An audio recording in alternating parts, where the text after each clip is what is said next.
isang na aksidente. Sumalpok siya sa bus. Patay. Talagang kita mo, duguan siya. Kaya, sabi kong aga-aga. Pero alam nyo, being a Christian, alam nyo, unang pumasok sa isip ko, Lord, sana nakakilala siya sa'yo. Lord, sana, I pray yung buong sambahin niya nakakilala sa iyo. Lord, ingatan mo sila, provide niyo lahat ng kailangan nila. Bilang isang Kristiyano, kasi dapat yun ang iniisip natin na makapagbahagi. At kung hindi man nakakilala pa yun, ang sisisihin lang din, Kristiyano, kasi hindi nila binuksan yung bibig nila upang makakilala yun.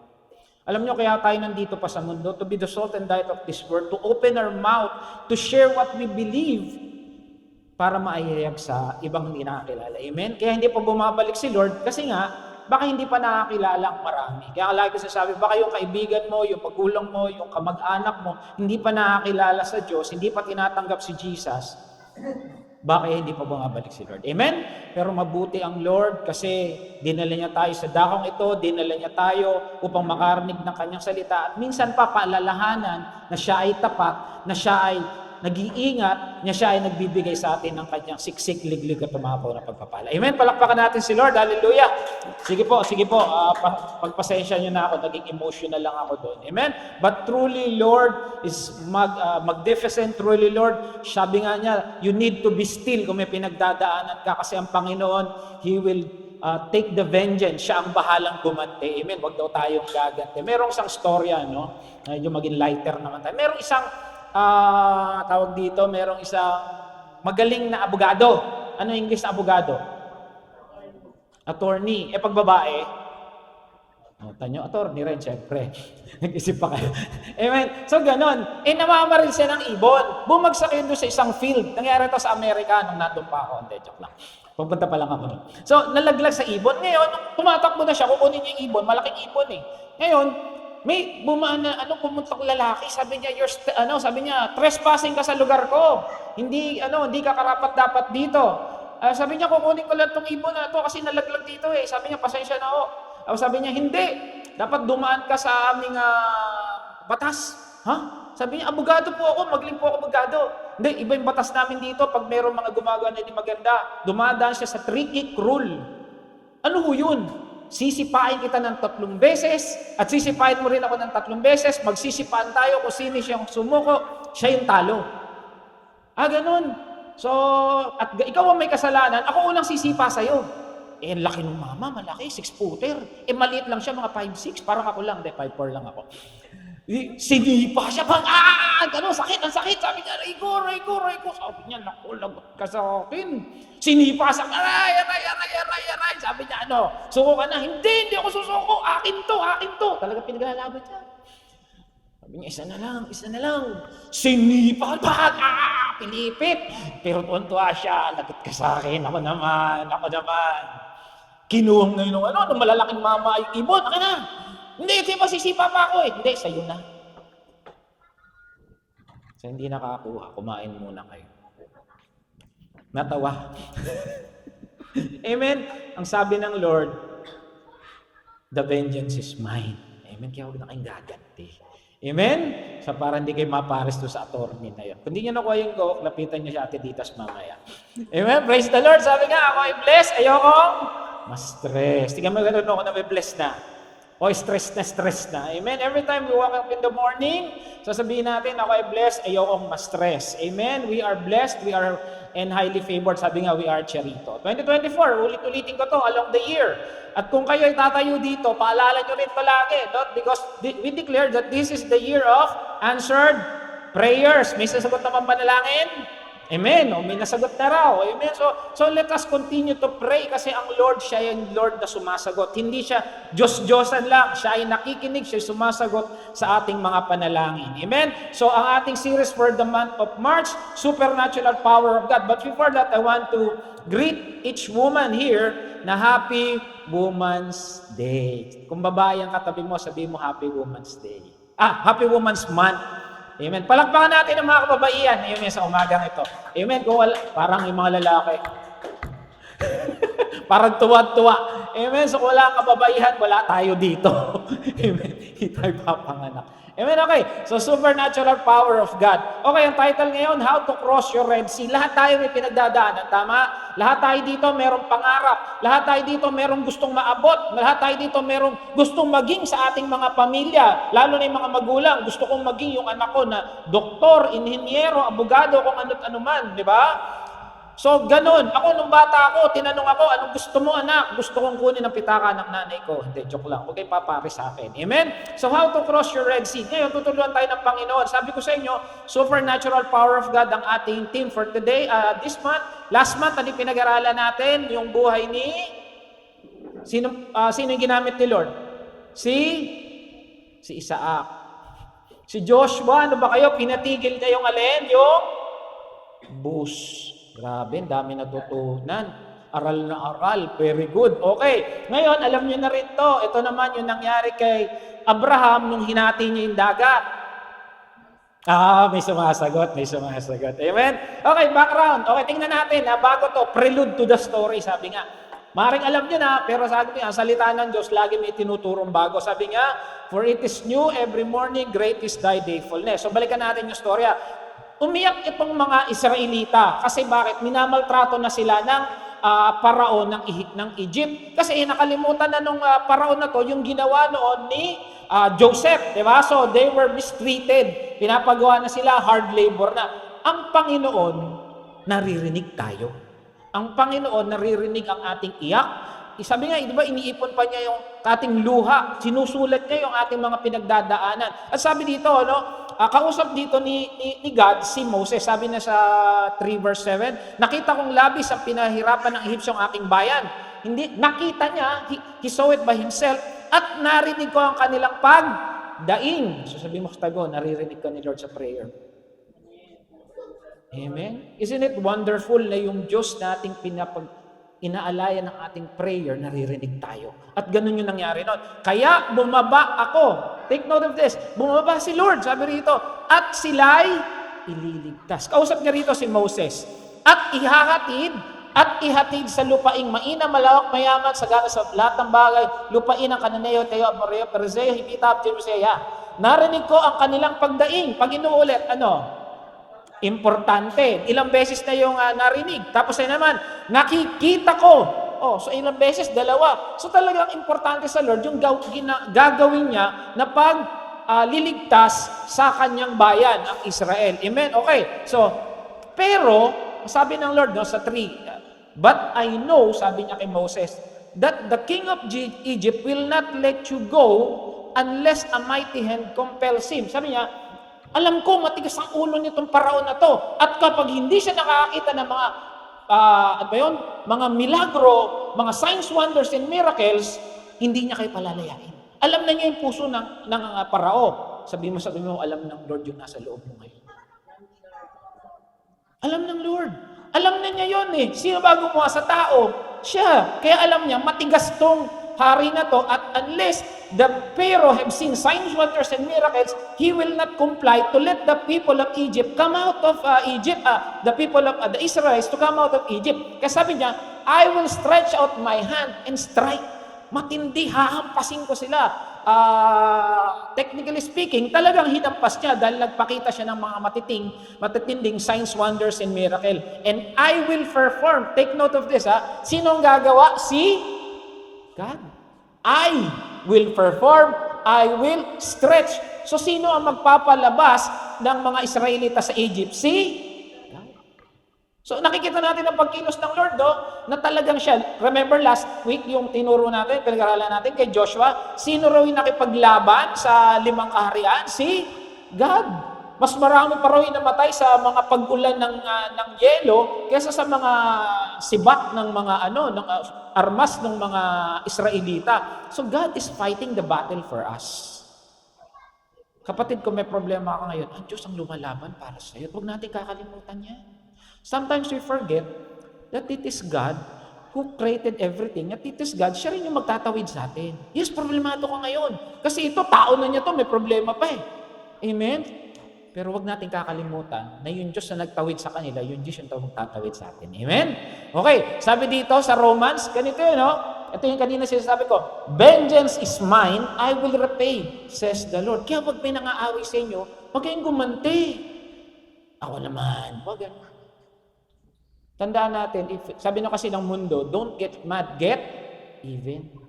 Pag naging even ka, doon sa tumira sa'yo, doon sa nakasakit sa'yo, pareho na kayo. You get even, yes, pantay na kayo, pareho na kayong may tama. Amen? Okay, so sabi dito, eto na, pumunta na si Moses. Sino kasama ni Moses? Saan pumunta rin sa Parao? Si Aaron. Amen? Okay, ito na, kausap na nila yung Parao. Sabi ko, sinong Yahweh? Because those Egyptian pharaohs think na sila ay Diyos. Sinasamba sila. Sabi niya, tapos bukod pa rin sa mga sinasamba nilang Diyos-Diyosan. Ganon din alam niyo ang mga Hapon, yung mga Japanese. Yung mga emperor daw, they believe that they came from a lineage of gods. Yun yung kanilang kultura. So ganon din tong Ehipto. Alam niyo yung mga tao, ito nga nakakaano eh. Ang tao gusto maging Diyos. Tama? Gusto natin maging Diyos. Gusto natin may kapangyarihan, may pera, mayaman. Gusto natin sa salita lang natin sumusunod ng tao.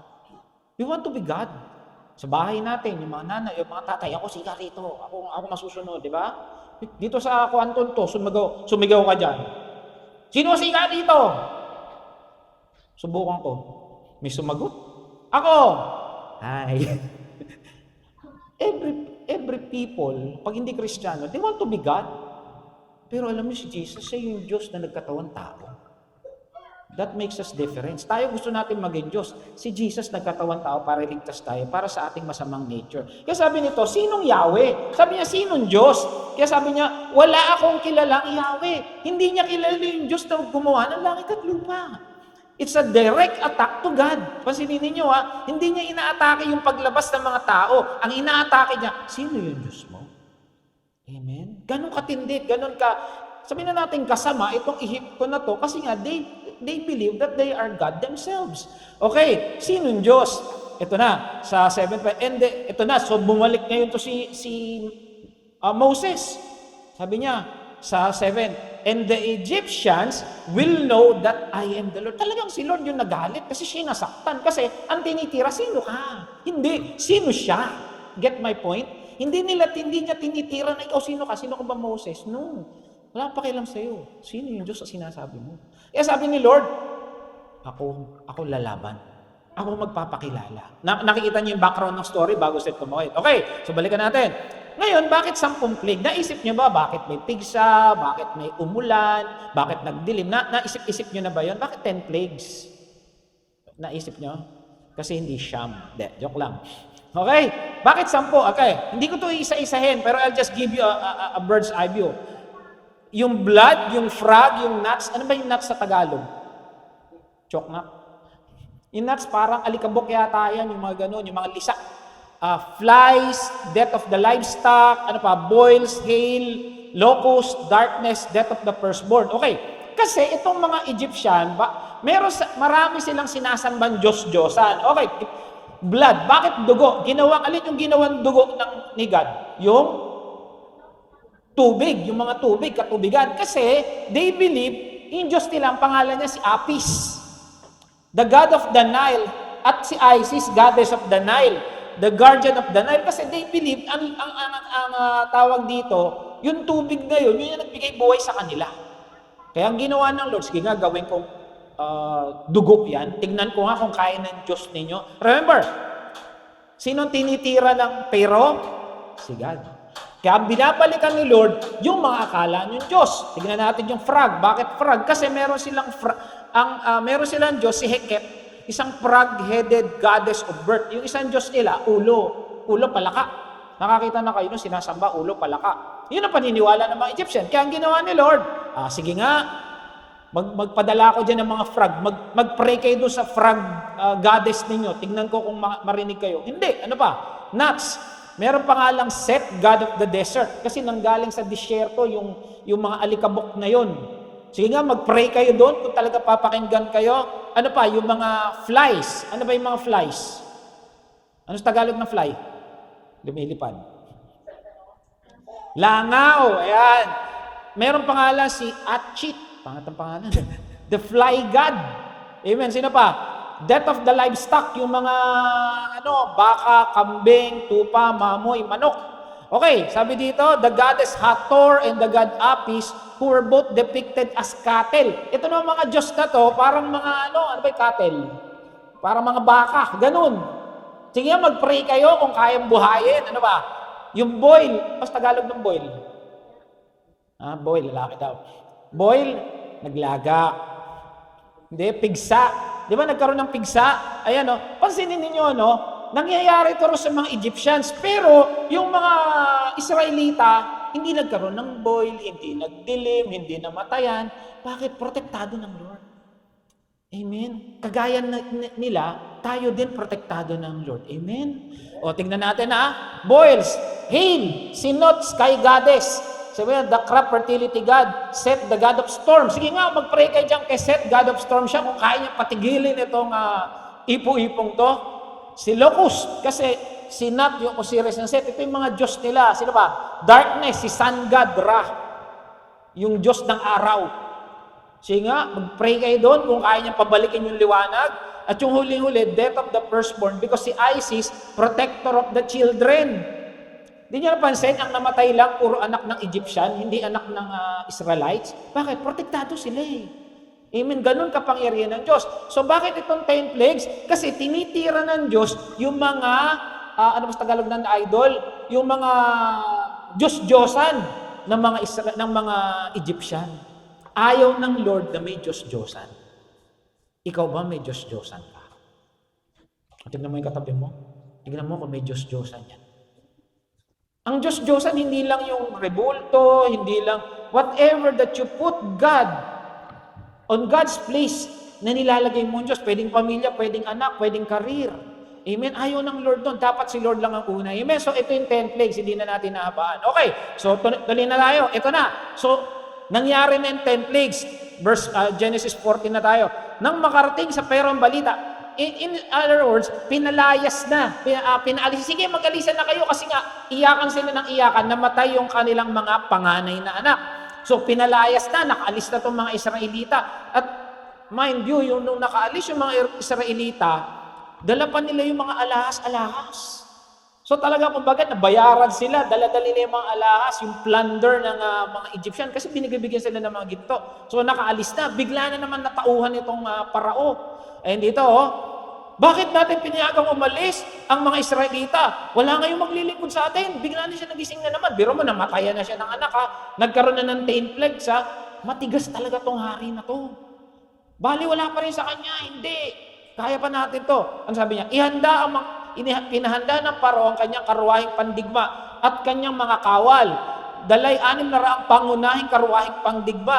Bawat isang sakay ay may punong kawal. Ano ibig sabihin ito? Hinahabol nila yon, pag hindi ka bumalik, patay ka. Kasi bakit? Kasi na to pangunahing karwahe ito, pangunahing karwahe. Ibig sabihin, ito yung magagaling na nilang mga panlaban. Sige, pakita na natin yung mga kanyon, tangke, replano natin. Pag ayaw nilang bumalik, patayin na natin sila. Ganun ang gusto ng Parao. So talagang matigas itong Parao na to. Pinagmatigas ni Yahweh ang Parao. At hinabol nila ang mga Israelita, nooy buong pagtitiwala naglalakbay. Unahin ko to. Pinagmatigas ni Yahweh ang Parao. Natanong nyo na sa sarili nyo, bakit kailangan pagmatigasin? Grabe ka naman, Lord. Namatayan na nga yun, pinagmatigas mo pa. Napansin nyo? Bakit kailangan mo? Hindi ibig sabihin, si Lord pala may hawak ng puso ng Parao. Yes, oo, si Lord. May verse pa nga, hawak ng puso ang hari. Tayo, hawak niya. Pero bakit ganun? Lord, kawawa naman sila. Di parang one-sided pala ang labanan. Naisip niyo yun? Bakit kailangan pagmatigasin? Lord, parang unfair ka naman. Naisip niyo yun? Bakit kailangan? Okay. Nung unang-una, ano sabi ni Lord sa verse chapter 3? Ano sabi niya? Matigas tong haring to. Unless makakita siya ng mga kagilagilalas na mga kababalaghan, hindi to babaliktad. May nangyaring 10, ayaw pa rin. Kaya ang ginawa ni Lord, sige, patigasin palalo kita. Para pag nakita mo na itong pinakamalaking kababalaghan, bumaluktot ka na. Amen? Samantalang ito ng mga Israelitang lumabas, buo silang nagtitiwala. Sa Romans 9:17, tingnan natin, may verse. The scripture says to Pharaoh, I raise you up for this purpose, at that I might display my power in you, and that my name be proclaimed in all the earth. Ulitin ko sabi rito, pinatigas niya ang puso ng Parao. Bakit? For this very purpose, that I might display my power. Una, matigas na ang puso mo, patigasin ko palalo, para makita mo itong kababalaghang gagawin ko. At bakit?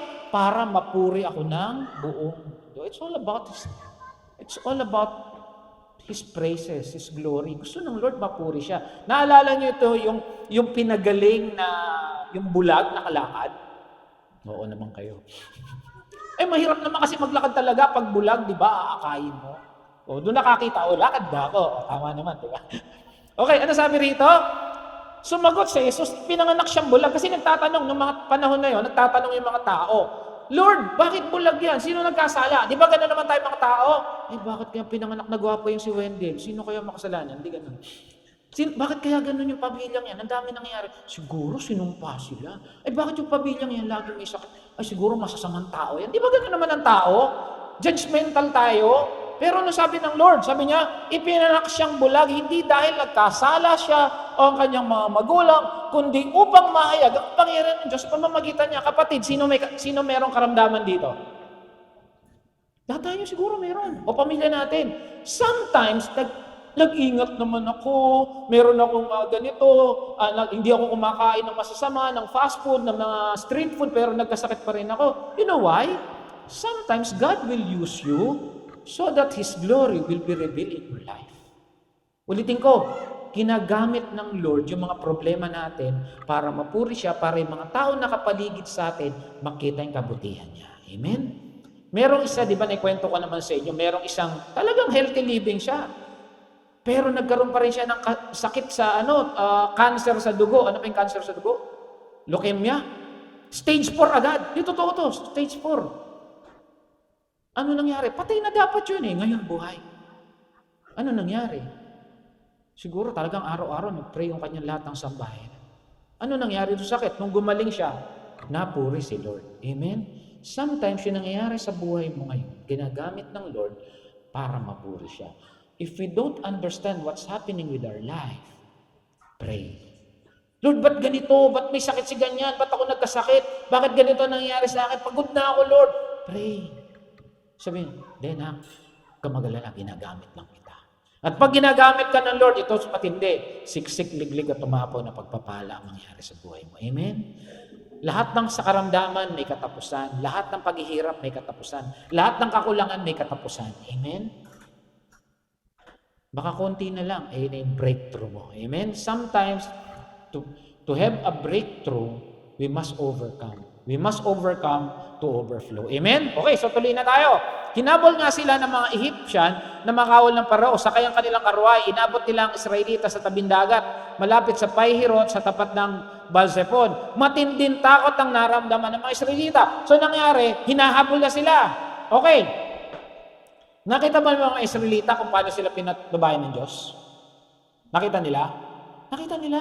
Nakita nila, nagkaroon ng mga namatayan, hindi sila namatayan. Dumilim sila, hindi dumilim. Tapos ano pa, may mga nagkaroon ng, yung boils, ano yung boils? Pigsa. Sa kanila, hindi. Iniingat kasi, ikaw nga magtaka ka Yung buong paligid mo, lahat may namatay, sa inyo wala. Hindi ba miracle ng Diyos yan? Sa trabaho nyo, nagkaroon ng ang daming nagkasakit ng COVID. Sa inyo wala. Di ba miracle yun?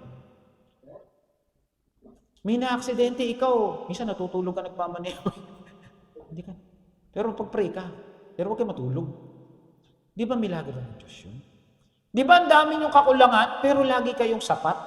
Di ba milagro ng Diyos yun? Magkano lang ang sahod mo o ng asawa mo? Ilan kayo? Pero hindi kayo nagugutom. Tignan mo nga kasarili mo ngayon. Tumingin ka na ba sa salamin? Mukha bang nagugutom yan? Bakit? Tapat ang Diyos. Protektad. Hindi pa ba miracle yun sa buhay? Sometimes we forgot those small things kasi akala natin, pinagpala ako pag may 1 million ako. Hindi. Kung babayaran yung pag-iingat sa'yo, baka sobra-sobra sa 1 million yun. Amen? Kaya itong mga to, nung nakakita na sila ng signs, wonders, and miracles, nung dumating na naman yung problema, takot ako. Ganon din tayo minsan.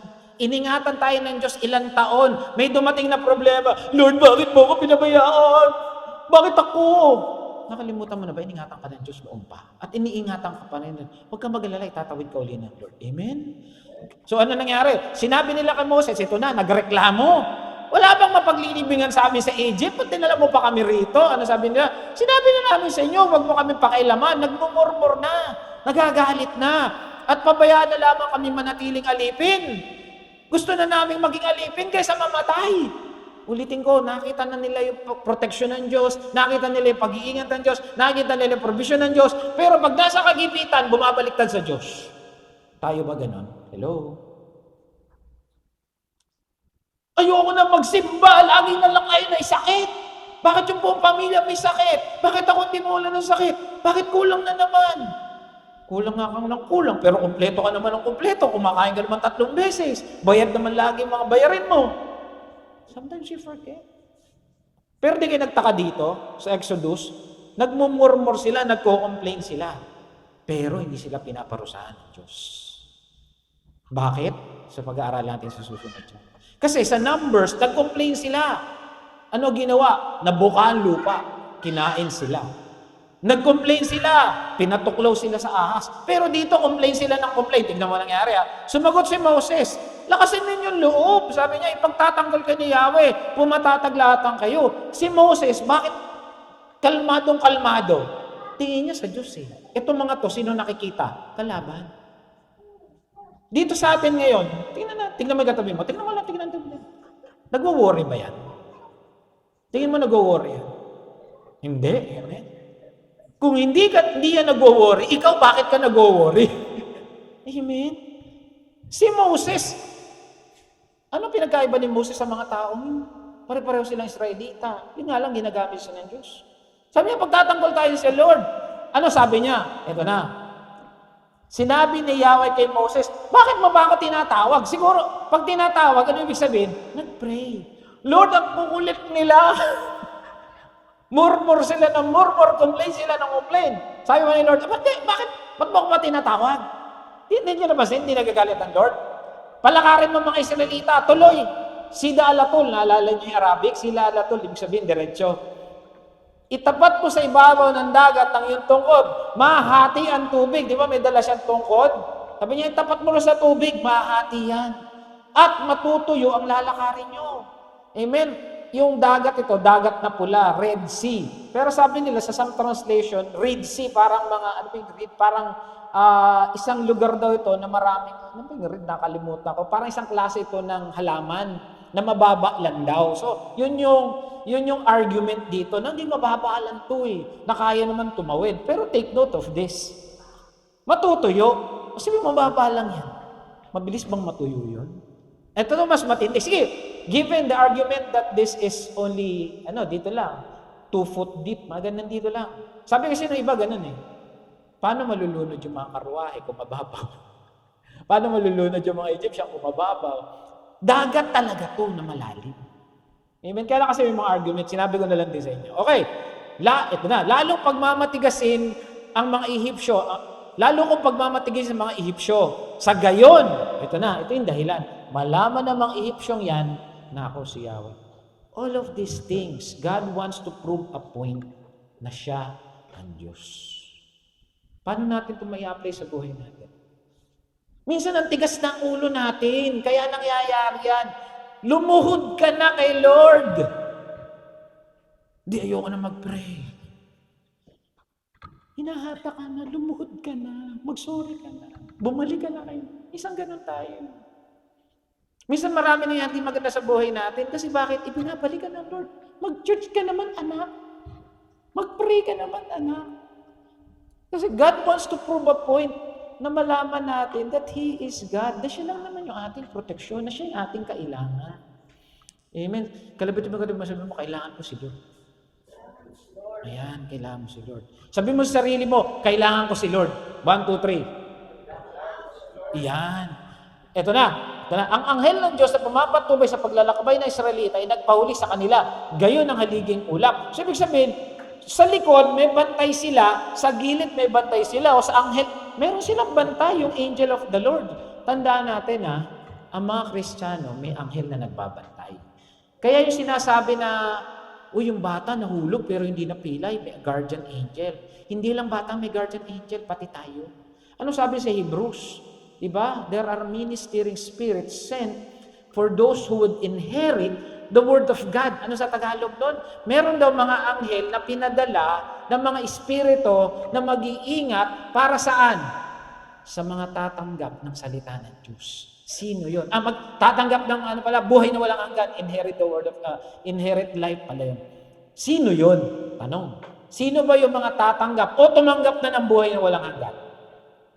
Parang ako lang yata. Taas ang kamay ng mga tumanggap ng buhay na walang hanggan. Awen. Kung ikaw yon, ibig sabihin, may angel na nagbabantay sa iyo. Hindi nyo ba alam ba't kayo nandito? Nag-pray ako. Lord, pasundo sila sa angel. Amen? Use your angel. Pag yung asawa mo, gabi pa, angel assignment, pasundo yung asawa ko, bako nasaan na. Gamitin nyo. Nasa Hebrews yan. Hebrews 11, kung di ako nagkakamali. Amen? So, andyan, paglalakbay ni Satan, nagpahuli sa kanila, gayon din ang haliging ulap. May angel na sila, may haliging ulap pa. Ano ibig sabihin? No? Protektado yung buong lipin ng Israel. Ano sabi sa Job 1:10? Have you not put a hedge around his and his household? Sino kausap dito? Ang magkausap dito, si God at si Satanas. Sabi dito ni Satanas, kausap niya si God kaya lang naman pinagpapalayang si Gina at yung pamilya niya, meron silang proteksyon. Sabi ganun. Yung Satanas. Kaya lang naman nag-church yan, protektado sila. Ayan, nakalagay. Have you not put a hedge on Emmanuel's family? Di ba? Have you not put a hedge on a rich? Ayan may biblical verse. Protektado tayo ng Diyos. Tingnan mo ang katabi mo kung protektado Kaya paglabas niya, protektado Have you not put, sino yung kausap dito? Si God mismo. Sabi niya, kaya lang naman nagsiserve si dito sa'yo, protektado sila ng Lord. Alam niyo, ang Diablo, talaga nangaasar yan. Protektado lang naman yan si Joey lagi. Amen? May protection tayo sa Diyos. Huwag natin kakalimutan. Pero huwag naman natin aabusuhin. Sige, makikipag-away ako, protektado ako ng Lord. Huwag ganun. Amen? Okay, tutuloy. Ang ulap ay lumagay sa pagitan ng mga Israelita at sa mga Ehipsyo. Madilim sa panig ng Ehipsyo. Sa kanila, maliwanag. Sa likod, madilim. Madilim sa panig ng Ehipsyo. Maliwanag naman sa Israelita. Napansin nyo na, magkaiba ba yung araw na tumatanglaw sa kanila? Hindi. Pero I don't know, somehow, sa kanila maliwanag, sa kanila madilim. Parang ganito lang yan Nag-blackout. Pero sa bahay ni Pastor Joby, nagbibidyoke pa si Gina. Ganun. O kaya sa bahay ni Emmanuel. Madilim, blackout. Pakanta-kanta pa si Dean. Ang lakas ng sound system. Ganun, maliwanag. Bakit? May solar sila. Ganun katindi ang power ni Lord. Amen? Dumating ang gabi at ang mga Ehipsyo hindi makalapit sa Israelita kasi madilim nga.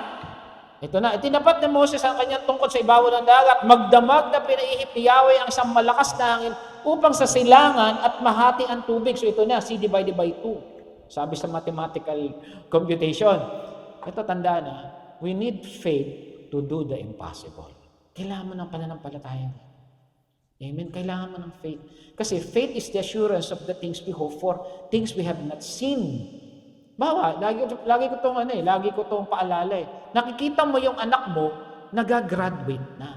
Nakita mo yung anak mo, engineer na. Di ba Pastor Joby? May anak ka na, engineer na. Nakikita mo na yun. That's faith. Nakikita mo yung anak mo, may sarili ng bahay. That's faith. Okay, nakikita mo yung anak mo, pastor na. That's faith. Nakita mo si Leo, kumakanta na rito. Faith yun. Hindi, kanina kumanta siya. Maganda ang boses ng bata ko. That's faith. You've seen the impossible. O kaya si Leo, nakikita niya yung sarili niya. Graduate na siya ng criminology. That's faith. Tama anak? That's faith. Nakita mo na, akit ka na si Intablado. Leo, ikaw lang pedido mo. Diba, gumagraduate na.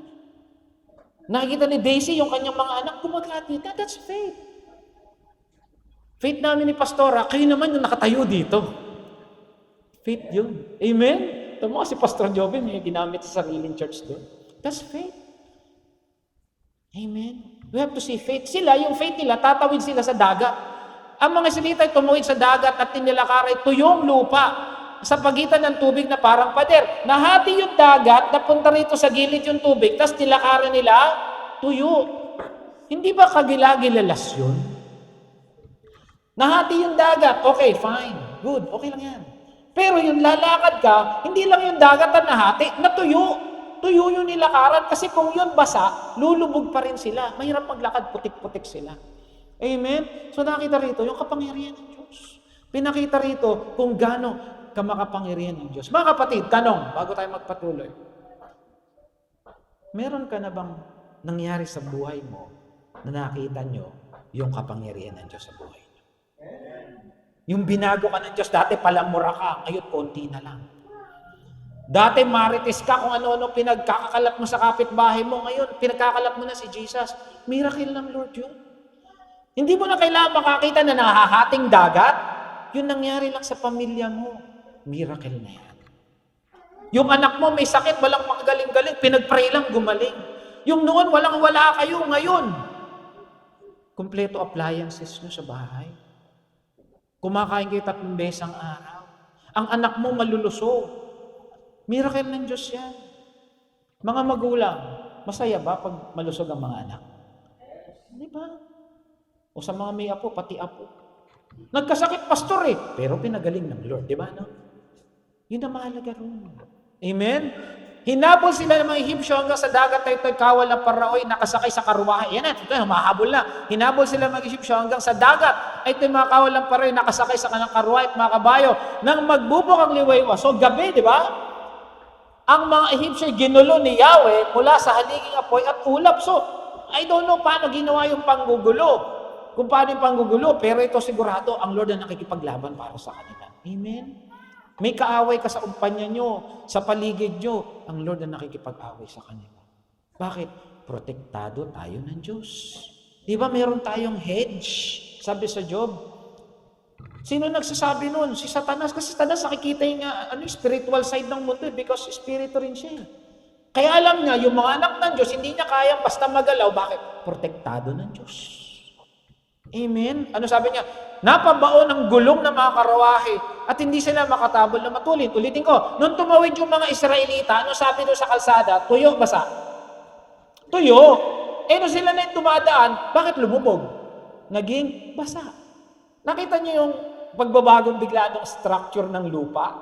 Ano nangyari? Hindi na sila makahabol. Kaya sinabi nila, umalis na tayo rito sapagkat si Yahweh kalaban natin. Ayun, nakita nila, si Lord na nakikipaglaban. Meron mo lumakad sila, tuyo-tuyo. Nung sila na yung lumalakad, nababas ang bigla. God is doing signs, wonders, and miracles. Ito maganda. The beauty of being a Christian, ulitin ko God is our protector. Alam niyo, kagandahan ng pagiging Kristiyano, Diyos ang ating protection. Amen? Sabi nga ng Psalms 23, the Lord is my shepherd. Siya yung pastol natin. Even though I walk to the valley of the shadow of death, I will fear no evil because you are with me. For your rod and your staff, they comfort me. O so yung mga nag-preach dito ng Psalms 23, praise the Lord sa buhay ninyong lahat. Tanyo, isang verse, iba-iba ang pinakita ninyo. Bakit? Nangungusap si Lord sa inyo. Yun lang ibig sabihin nun. Hindi lang nangungusap sa akin o kaninong pastor o kasino man yan. Nakukusap sa inyo si Lord. Amen? Mamaya kaya, paano mangungusap si Lord kay Sister Ezra? Amen? Diba? Abangan natin. Psalms 18:30. Ang pamaraan nyo, O Diyos, sa walang kamalian, ang inyong mga salita ay maaasahan. Kayo'y katulad na isang kalasag sa paghahanap sa mga naghahanap ng kaligtasan sa inyo. Ano English ng kalasag? Lahat tayo may protection. Ulitin ko ang Kristiyano may protection. Amen? Hindi mo man nakikita yon, pero yun ang katotohanan. Kaya we need faith to see the protection that is with us. Amen? Okay, sabi dito, pagdagsa ng tubig, kaya't nalunod silang lahat. So bumalik na yung tubig kasi nakatawid na yung mga Egyptian mga Israelites Bumalik na yung tubig. Nalunod silang lahat.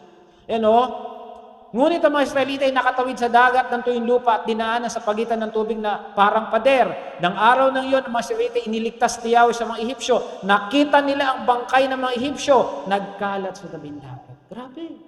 Kanina lang tuyo yan Bakit ngayon andyan na?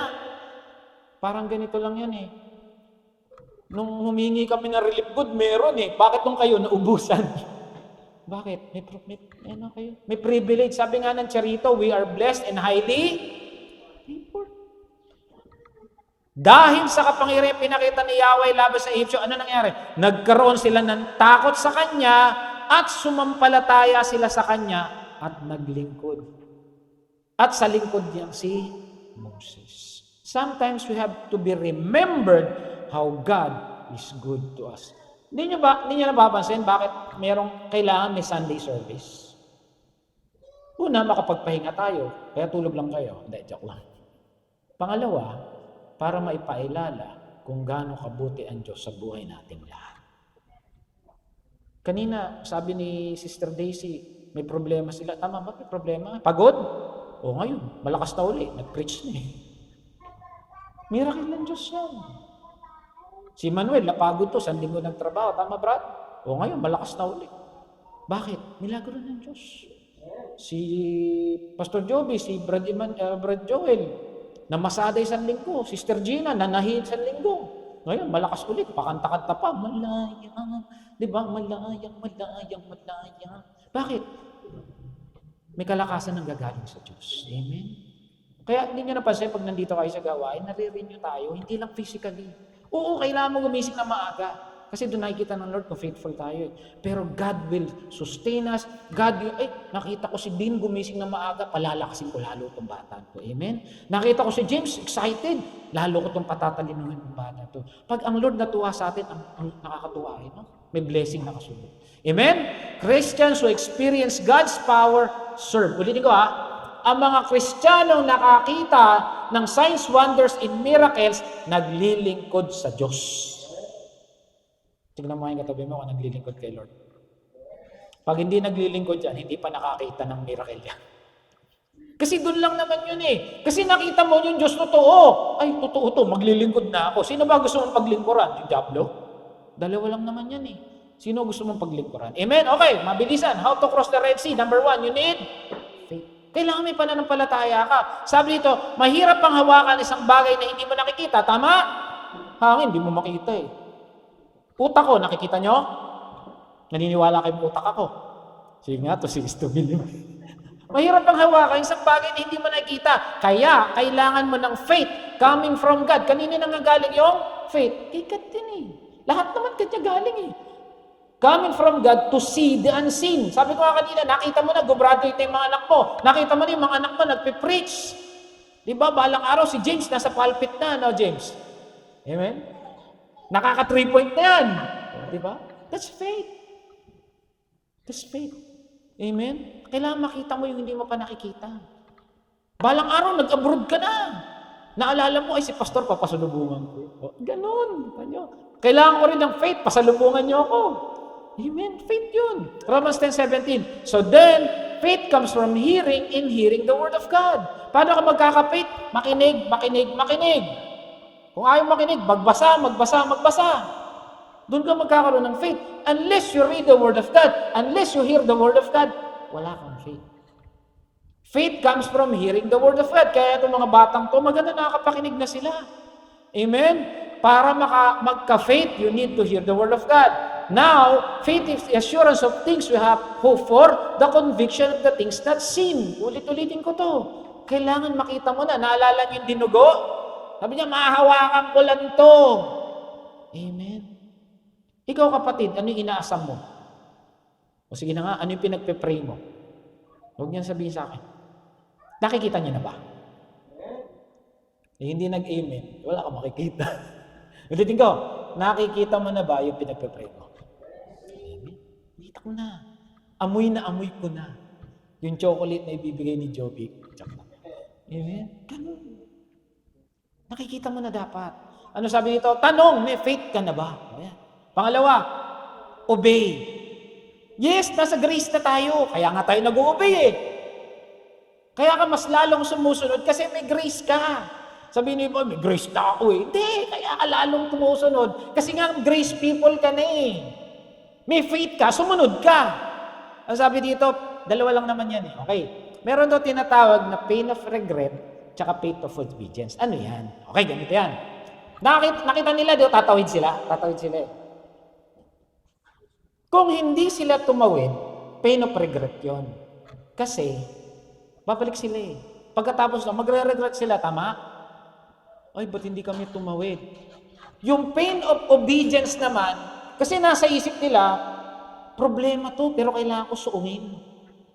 Ang ginawa nila, pain of obedience. Sumunod sila. Ano nangyari? Pinagpala sila. Parang ganito, nagkasakit. Sino na nagkasakit dito? Sino nagkasakit? Mga bata, magkasakit ka na, anak. Nagkasakit ka na? Na-injectionan. May na-injection na bang bata rito? Meron na. O nabakunahan. O yan, nabakunahan kayo, di ba mga anak? Gusto nyo yung injection? Natakot bigla. Sabi ni Leo, yoko. Pero kung hindi ka magpapabakuna, gagaling ka. Yun yung pain of obedience. O kaya sa hindi ka magpabakuna, pain of regret yan. Ay, nagkasakit ako.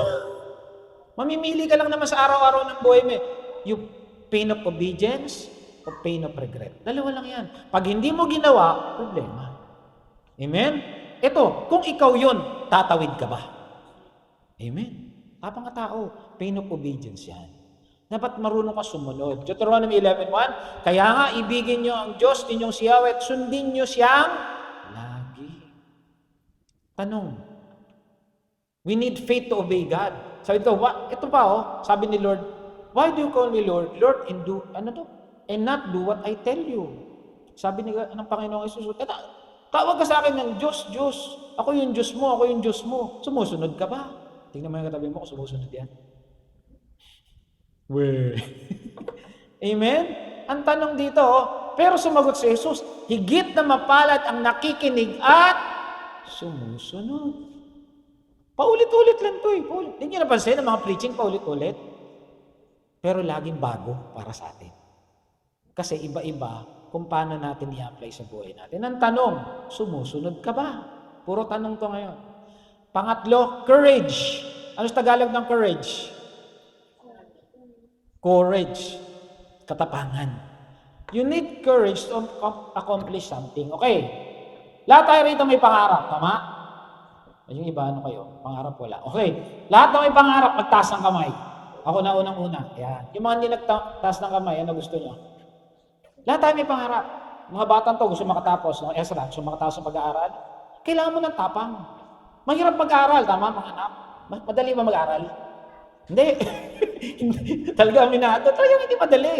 Kailangan mo ng tapang pumasok araw-araw sa school. Na minsan umuulan, minsan kinakancel lang pero pag mga college, hindi na pinapancel lang ngayon, di ba? Umuulan, baka mabasa ka, kailangan mo ng tapang. Ikaw mga magulang, kailangan mo ng tapang, paalisin sa bahay ang mga anak mo. Ay, teka, baka masagasaan sila, maaksidente sila, ba?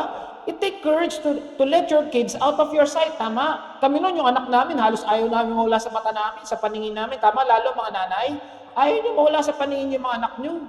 It takes courage. Baka meron kayong sinabi ng Lord, naalala ko to nung nagbibitig tayo, naalala nyo na magkakaroon ng church doon? It takes courage, lalo na sa pamilya ni Pastor Joby. Paano magkakaroon ng church doon? But it takes courage. Biglang nagkapera, biglang nagkaroon ng church. Ayan na. Pero kung hindi mo sinunod yung calling ng Lord, may church kaya doon? Wala. Everything needs courage. Gusto mo makatapos ng pag-aaral, it takes courage. Gusto mo maging maayos ang pamilya mo, it takes courage. Lahat kailangan ng tapang. Kung wala kang tapang, walang mangyayari sa'yo. Sabi si Joshua 9, magpakatatag ka at lakasan mo ang iyong loob. Sometimes may pinapagawa ang Lord sa atin.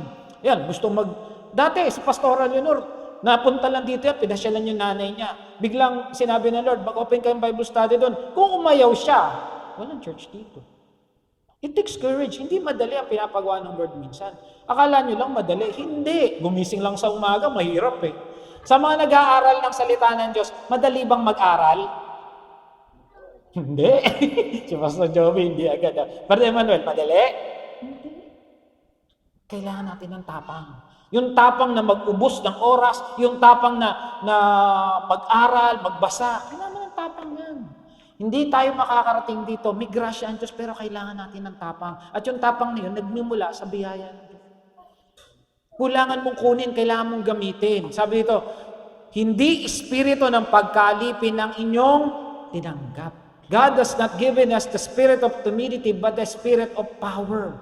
May kapangyarihan tayo. Dunamis sa Greek. Mighty power, miraculous power. Power na nanggagaling sa Diyos. Unless you use that power, lahat tayo rito pinagpala, lahat tayo dito may faith, pero hindi mo naman ginagamit. Ano silbi? Nagbabasa tayo ng memory verse. Tama, dati may memory verse dito. Balik kaya natin yung mga bata, memory verse. Pero hanggat hindi mo ginagamit yun, walang mangyayari. It takes courage. Sabi ito, ang tanong, may tapang ka ba? Buti pa raw yung 3-in-1, may tapang. Tingnan mo nga katabi mo kung may tapang. Wala pong kape yung katabi ko. Meron, asukal. Amen?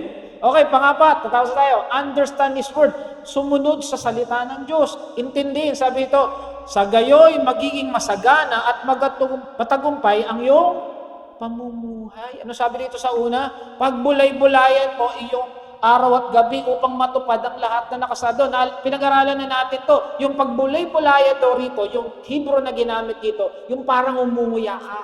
Yung parang umunguya at hindi lang yun. Paulit-ulit mo sinasabi sa sarili mo. Sometimes you have to declare those things. Paborito ng mga Kristiyano, Philippians 4, I can do all things through Christ who strengthens me.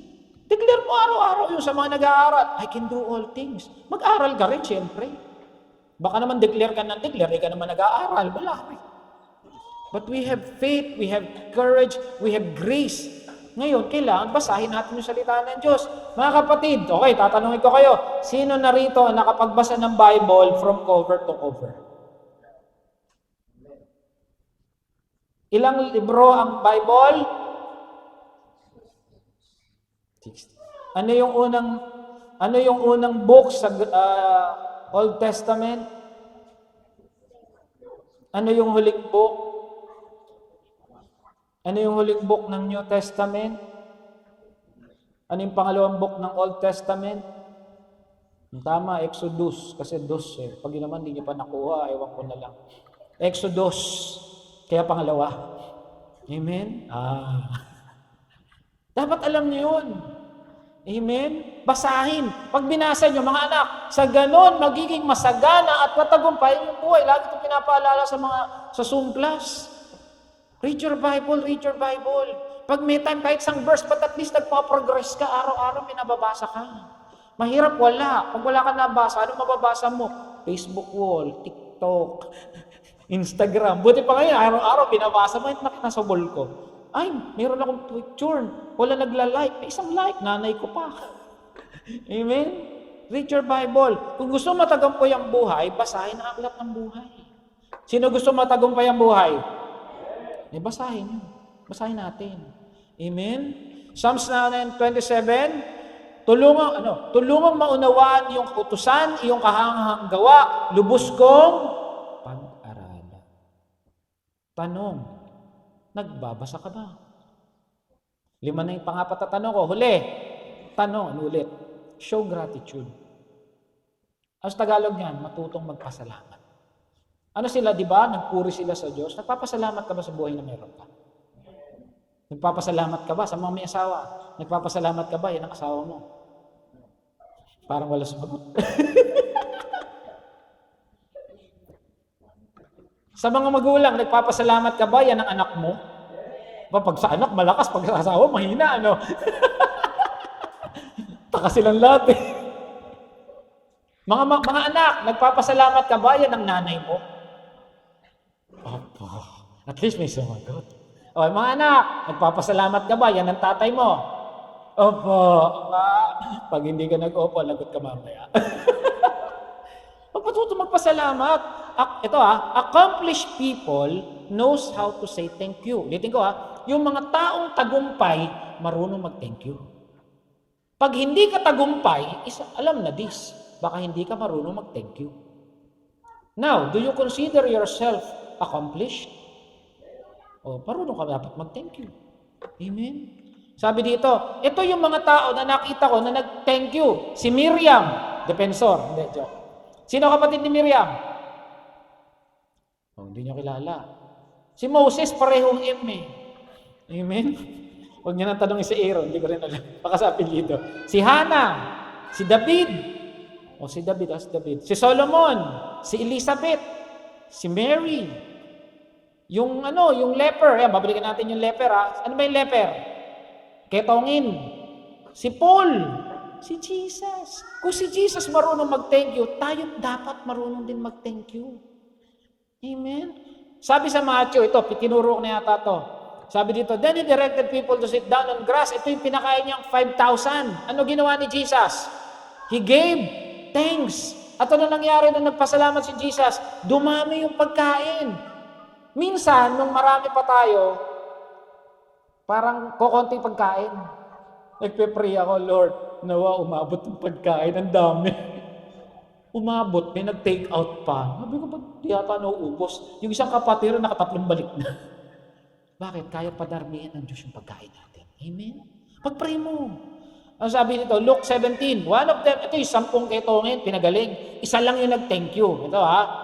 He threw himself on his feet. Ito yung bumalik. Kasi pinagaling siya. And thank him. And he was a Samaritan. Ano sabi ni Jesus?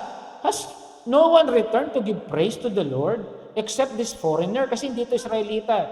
Then you said to him, rise, go. Faith has made you well. Okay. Tignan natin, yung sinabi niya dito, well. Ang sinabi niya, dun sa 10 kanina, cleanse. Magkaiba. Magkaiba hindi? Magkaiba. Yung nagpasalamat, ang sabi niya, well. Alala ko si Brad Iman, sabi niya, all is well. Tinuturo sa Emmy, all is well. Ito well. Itong isa, yung siyam, cleanse lang. O, tingnan natin ha. Yung nagpasalamat, anong nangyari? Tingnan natin yung Greek. Yung cleanse, nalinis lang. They become healed, delivered, complete sila. Okay. Ay, ito pala. Yung well, zodzo. Ito, cleanse, kataridzo. Ibig sabihin, nalinis. Natanggal lang yung ketong. Pero, yung well, yung nagpasalamat, zodzo. Ibig sabihin, kumpleto. Amen? Kaya pag ikaw marunong magpasalamat, kumpleto ka sa buhay. Hindi ka magkukulang. Gusto mo kayo magpasalamat. Marunong tayo magpasalamat. Lord, thank you. Kahit wala pa, mag-thank you ka na. Ano sabi sa Philippians 4? Ano yun? Pray with thanksgiving. Namawa si Leo, Lord, salamat. Graduate na ako. Ganun. Makagraduate ka naman elementary, di ba? Hindi, makagraduate ng college. Amen? He became whole when he gave thanks. Mga kapatid, nagpapasalamat ba tayo kay Lord? Pag nagpapasalamat kayo kay Lord, signs, wonders, and miracles ang mangyayari sa buhay mo. Sabi dito 1 Thessalonians 5:16, tapos na tayo, rejoice always, pray continually, give thanks in all circumstances, for this is God's will. Gusto ng Lord, nagpapasalamat tayo. Bawat isang Kristiyano, marunong dapat magpasalamat. Mga anak, pag binibigyan ng baon, marunong ba magpasalamat sa magulang? Dapat ganun, marunong. Matutuwa nanay, ay, napasalamat si James, bibigyan pa kita. O, di ba? Dapat ganun. Si Kurt, ganun din. Mommy, thank you. Thank you pa isa. Amen? Tanong, marunong ka bang mag-thank you? Amen? Summary, ano yung una? Faith. Pangalawa, obey. Pangatlo, understand. And pangapat, show gratitude. Si Moses, dapat, paano mo tatawirin yung pinagdadaanan mo ngayon? Focus. Si Moses nakafocus. Ang tanong, ikaw, nakafocus ka ba? Ano sabi sa last verse? Let your eyes look directly forward, straight before you, then all your ways will be sure. Napansin nyo na, no? Ang mata saan nakalagay? Sa harap, sa likod. Ilong. Bibig. Kamay. Paa. Ano nilagay sa likod? Lahat yan, abante. Focus. Ano nilagay sa likod? Puwet, para ilabas yung masasama. Napansin nyo? Lagi naman, naglalakad ka pag ganyan, tapos yung puwet mo nandito sa harap. Ang pangit kaya. Kaya dapat nakafocus tayo. Kasi gusto ng Lord, makafocus tayo kay Lord. Kaya hindi nilagay yung puwet sa harap. Ang pangit mag-focus pag yung puwet nasa harap. Tingnan mo yung katabi mo. Walang puwet sa harap yan. Kaya tayo na tayo. Palakpakan na natin si Lord. Baka saan tayo mapunta. Ayan, palakpakan natin si Lord. Amen. Let's pray.